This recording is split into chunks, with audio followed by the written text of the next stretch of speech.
Hey everyone, welcome to the channel. Today we'll talk about Langchain. So, what are Langchain, right? Uh, Langchain is a framework for developing Gen AI applications, right? So we have been using Langchain for quite some time now. It's been 2 years since Langchain was released, and it um, it's I think it's the popularity. One of the popularities is because of the providers that it has, right? So you can actually use LLMs or models from all these service providers, right? Like Anthropic or AWS or Google or Hugging Face, Microsoft, OpenAI. So you have all sorts of providers, or you can access all those models to build your Gen AI applications, right? So now, Langchain, what it does, it kind of simplifies every stage of LLM application lifecycle, right? So you can maybe, let's say, you want to build your RAG system, or you want to build your own chatbot, right? So it gives you all the components, right? It gives you all the tools, all the LLM models, all the wrappers for you to just put all of them together and build your application, right? And I think, and also LLMs, we know it's by itself, it's so powerful, but because it has been learned on, so it has learned such a huge corpus of data set. And there's an inherent kind of logical reasoning kind of power, but not exactly, but because it has learned so much and all that it has and the kind of training that it has gone through, it has a kind of reasoning power. And so now what you're doing is you're kind of increasing the power by giving it tools and giving it maybe tools and agents, right? It is like you're kind of uh, enabling it to act in the world, right? LLMs are no more like it's just not going to just give you an output for your input question, right? It can do various tasks, right? Maybe it can interact with external data sets, right? Maybe it can connect to cloud, and it can do all sorts of things, right? Actions in the world, right? So LLMs is that kind of a framework where you can put all of them together. You have all the tools, all the components. You can just put it together and build your LLM applications very easily, right? So there's also something called LangServe, right? LangServe is a place where you want to serve your applications, right? And also they have, I think, for deployment, they have LangGraph Cloud, this Langsmith. So Langsmith is to do LLM ops, to debug for for testing and monitoring and things like that.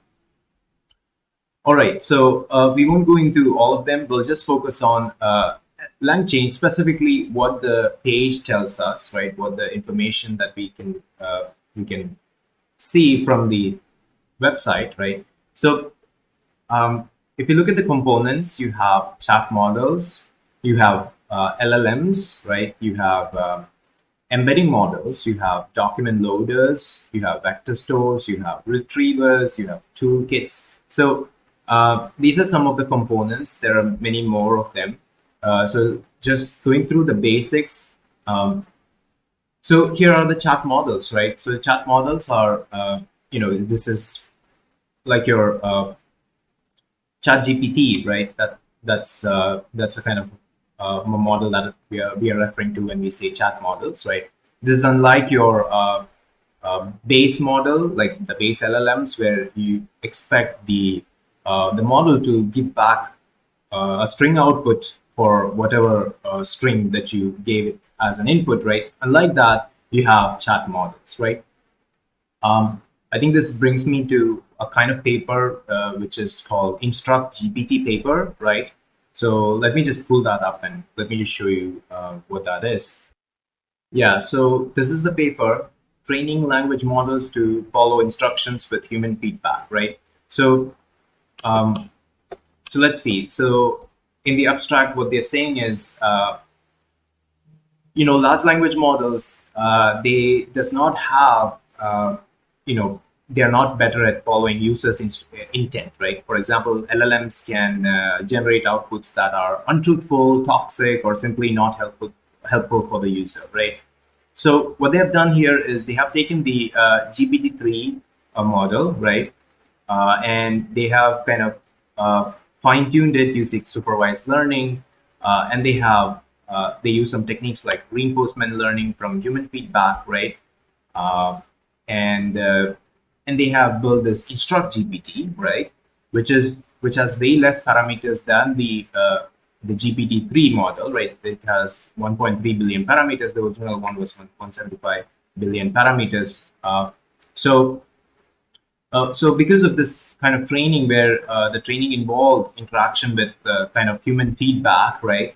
So it's a better version of GPT-3, right, which can take in various kinds of instructions, and it's not just the base LLM where you just expect it to spit out the next sentence, right, or the just complete the text. That's not what it is. It has been, because of this kind of training that it has gone through. You can actually use it to what you see right now in ChatGPT, right?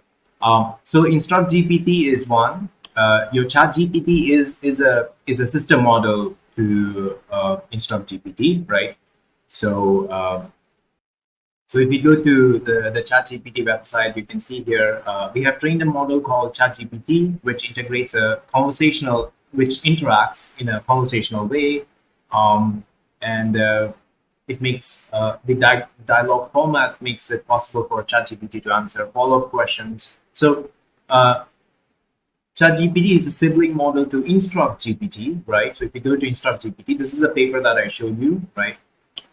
Aligning language models to follow instructions. So we have trained language models that are much better at following user intentions than GPT-3, right? While also making them more truthful and less toxic, right? Using techniques developed through our alignment research, right? So InstructGPT have been trained using humans in the loop, right? So this is the reinforcement learning from human feedback, right? This is the training that they have used in the paper. So what I'll do is I'll actually in one video try to go through the paper, right, and try to explain what they have done there. But for now, we'll just have a look at how this InstructGPT is better than GPT-3, right? Here you can see, so this is the prompt, right? Explain the moon landing to a 6-year-old in a few sentences, right? So this is the completion, right? From GPT-3, explain the theory of gravity to a 6-year-old. Explain the theory of gravity to a 6-year-old in a few sentences. So it has just this is the completion, right? I think it gave out these sentences, right, where it did a kind of completion, right? And yeah, so this is the output from GPT-3. But if you look at InstructGPT, it knows what to do, right? It understands that this is an instruction, and so it says people went to the moon and they took pictures of what they saw and sent them back to Earth so we could all see them, right? So this is the perfect output, right? So this is an instruction, right? So it understands instructions, right? It understands this kind of prompt, and it knows what to do with it. Unlike completion here, which is just not what we wanted, right? Yeah, so you have many more examples here where you can see why InstructGPT is much better than GPT-3, right?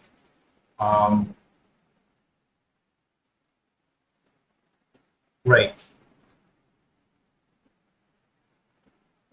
Okay, so these are some of the examples that's given here, right? So what we'll do is we'll go back to the Langchain website.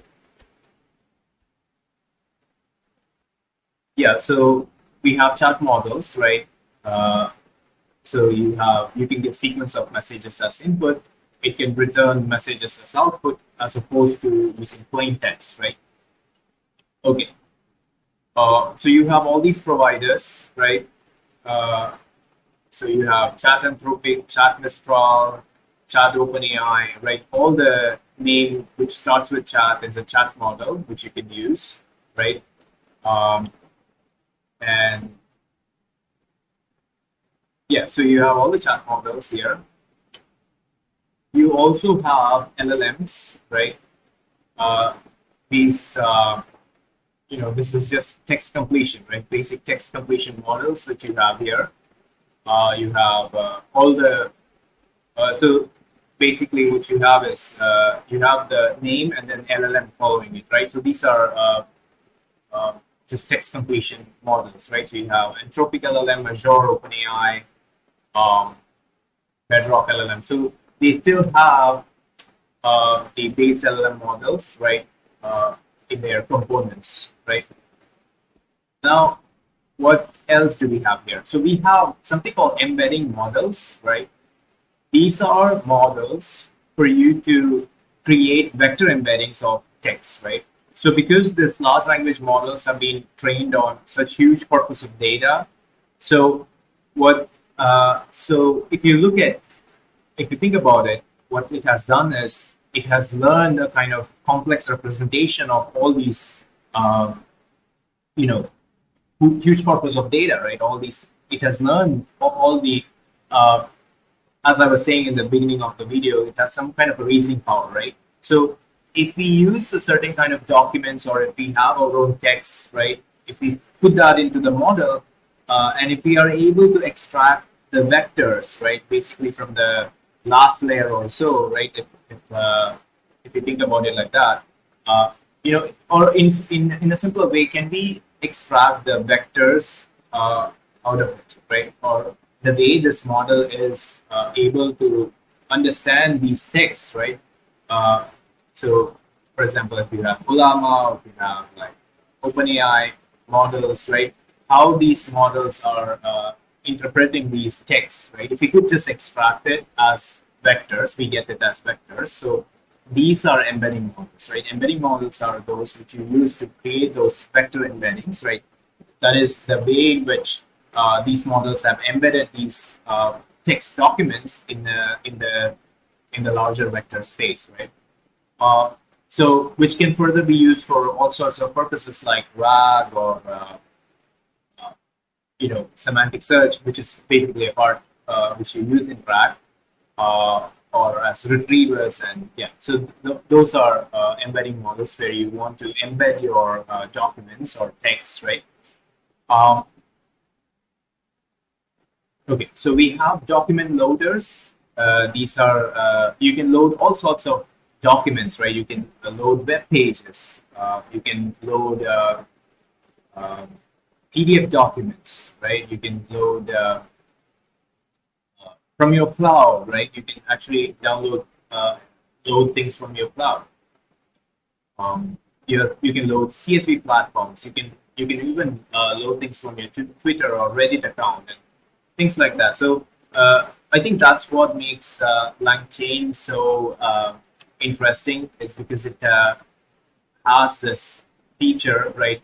It has all these features for us to load all sorts of data sets and from various websites, like all these, right?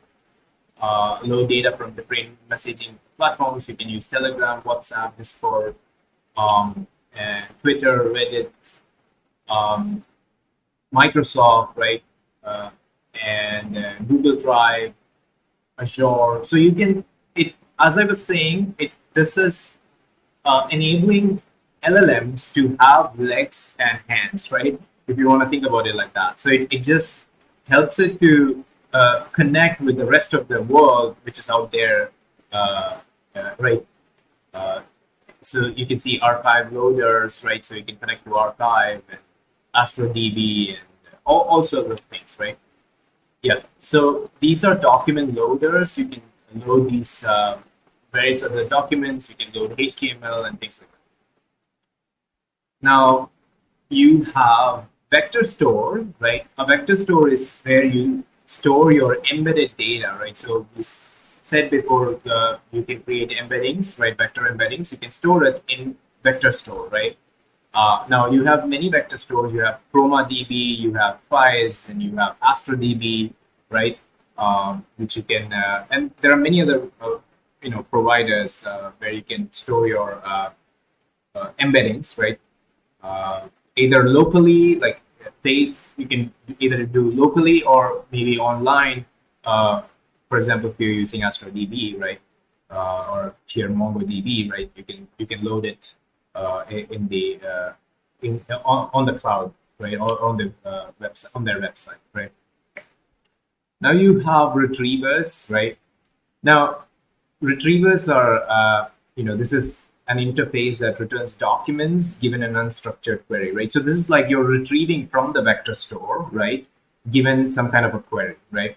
Uh, now, uh, now retrievers are much more general than retrieving documents from your this your document store, right?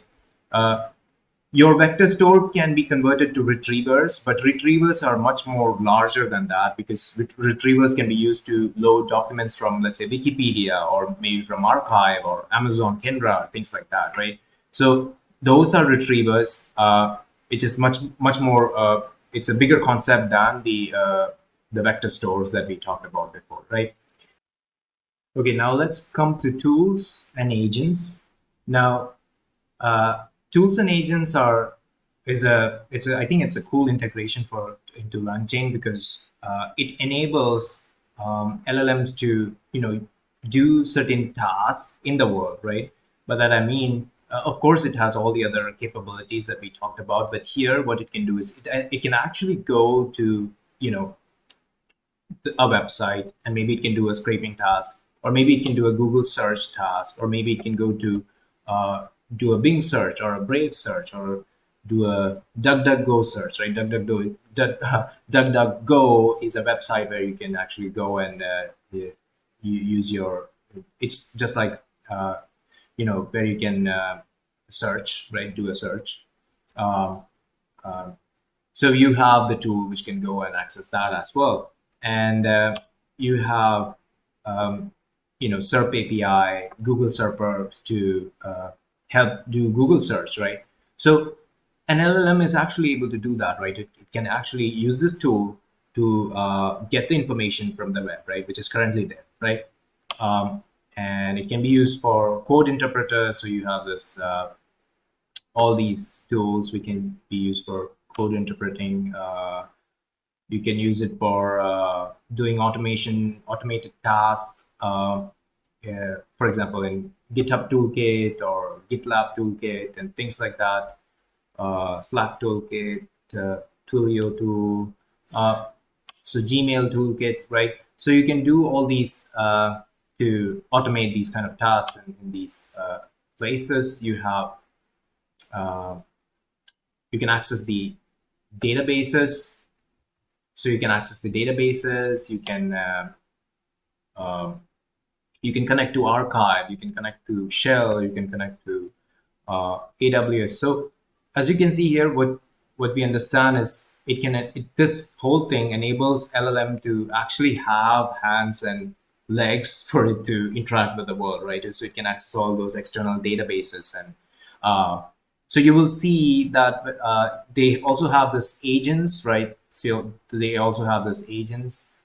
So what agent does is that it uses LLM to choose a sequence of actions to take, right? So it will, let's say you gave it an instruction, right? And an agent, what it can do is it can actually using the tools, right? It can decide to do many tasks repetitively, or various kinds of tasks, right? And finally it reaches a conclusion. Okay, this is the output that it needs to give to the user, right? So this is agents are used to it uses LLM to do this sequence of actions to take to do that particular task that was assigned, right? Now agents, tools, and tasks, this is not limited to Langchain, right? There are many other frameworks. Like you can go to Crew AI. Crew AI is another place where you can build agents, right? Very easily. It's very fun to build agents and tools and tasks.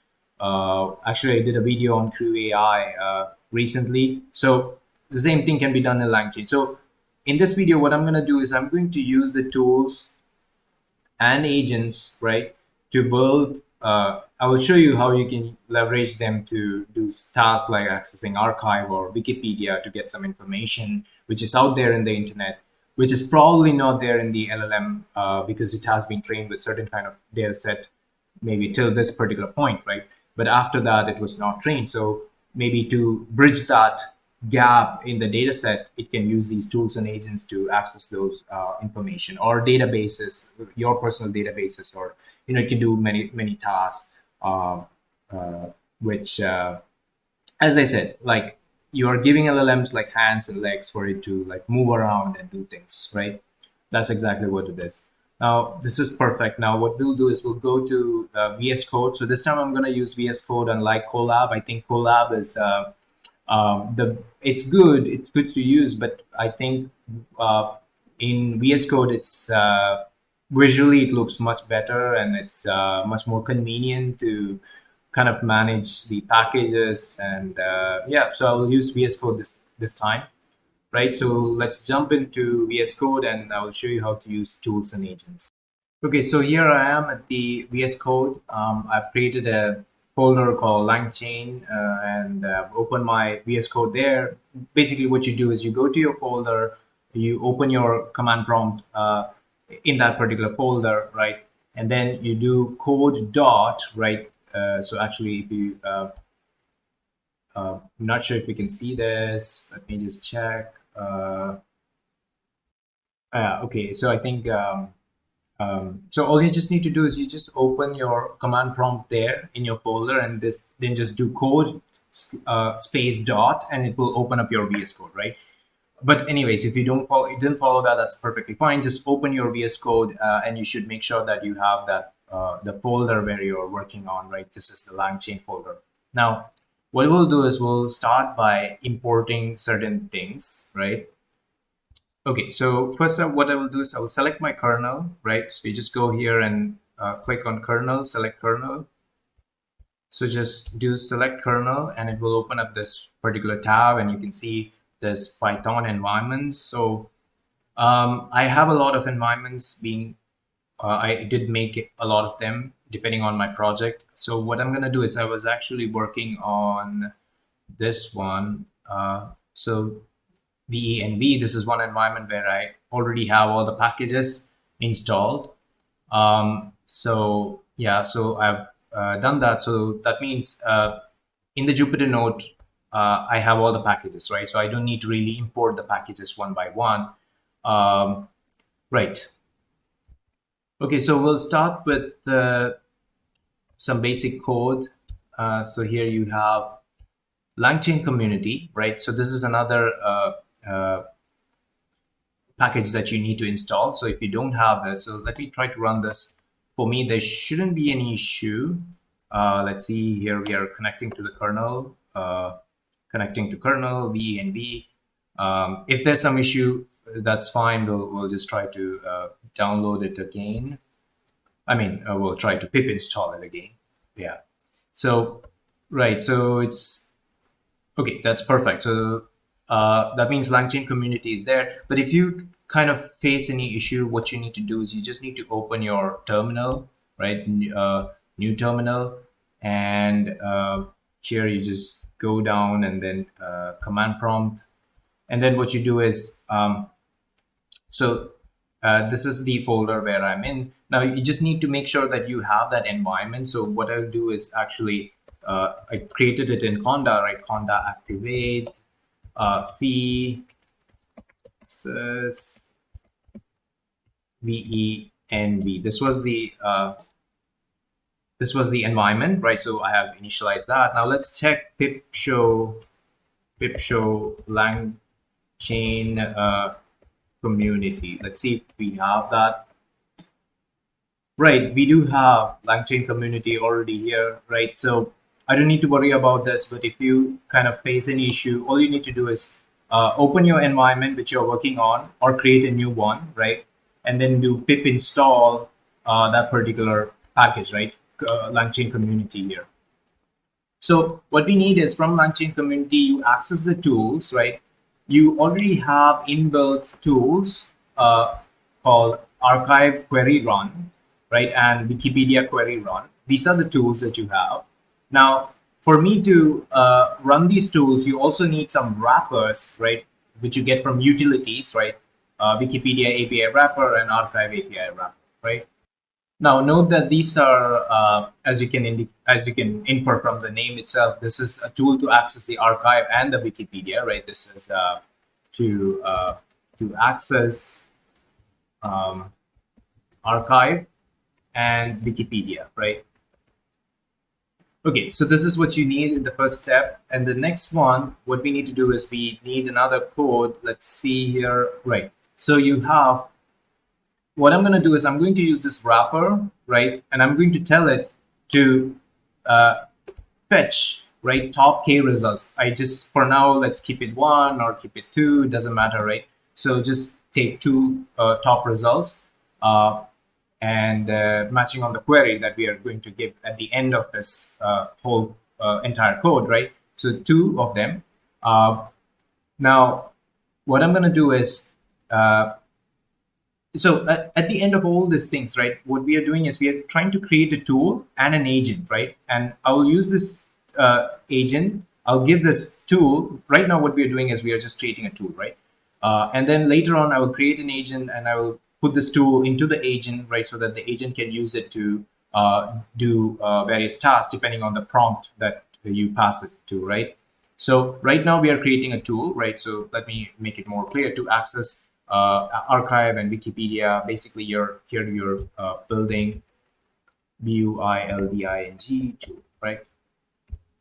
Now to build a tool, you use the API wrapper. You say doc content characters maximum, so you actually, it will return a document, right? So whenever you use this inbuilt tool, which is Wikipedia tool, what it does is it will return the document and you want it to have max length 250, right?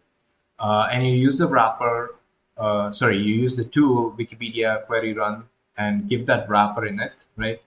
And you can actually check the name of the Wikipedia, right? Wikipedia is the name of it.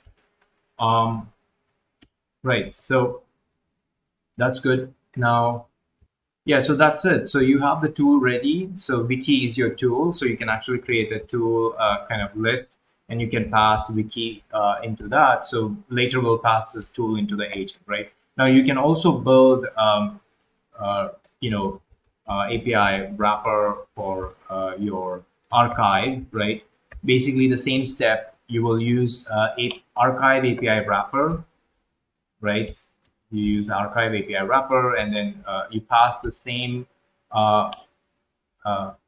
same parameters here. You just pass it here. So it's top K results 2 and doc content characters max is 250. So it will return documents. And now what you do is you initialize this archive. I'm giving it a name archive. You can name it whatever you want. And then I'm gonna take this. I'm gonna do this archive query run, right? Which you need, and you pass this. API wrapper, right? In the API wrapper, I'm gonna do API wrapper archive, right? And then what you do is, right, so you just need that. You run it, so you have your archive tool as well, which you can pass into this tool class. So let me just put this in here, and then archive, right? So you have this tool class as well. Okay, guys, so for now we have the tools ready. Now we need to create an agent, right, for which we will need an LLM, right? So I'm going to use OpenAI, right? I'm going to use OpenAI, but for that we will need an API key, right? So what I've done here is, if you can see here, I've created a .env file, right, which has my OpenAI API key. So basically what you do is you just do OpenAI API key is equal to whatever is the key that you get, right, from your OpenAI website, right? You go to OpenAI's API, or basically go to your OpenAI website and search for how to create your OpenAI API key, right? Get your API key and create a .env file here. So basically a text file with your OpenAI key, written like this, right? So you have your OpenAI key and then you have the key here, and then store it as a .env file. And the reason why I did that is because now you can actually load all those environment variables using this from a package called .env, right? From .env import import uh, import load n, right? Load .n, right? Now, see what. Okay, so let's try to do this again. Yeah. So from .env you can import this load n. Now, what I can do is load .env. If you just run it, it will show you true. That means it has loaded all those environment variables in the .env file in this particular notebook, right? So what has happened here is now if you use LLM, the OpenAI's LLM model, it won't ask you for an API key. But if you don't do this, then you may have to provide your API key, right? I'm not showing you my key, right? I just want to keep it private. That's why I did this step, right? Which you can also use for to protect your API key, right? So these are the two steps that you need. Now let's try to create our LLM model, right? So what I will do is from Langchain, right, OpenAI, import chats OpenAI, right? So this is the model that I'm gonna use. So LLM, or this is the chat model that I'm gonna use. So LLM is chat OpenAI, right?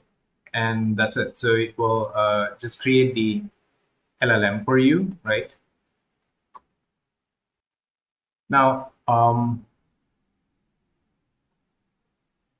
so it says report missing import. So if you can actually check if you have some issues with your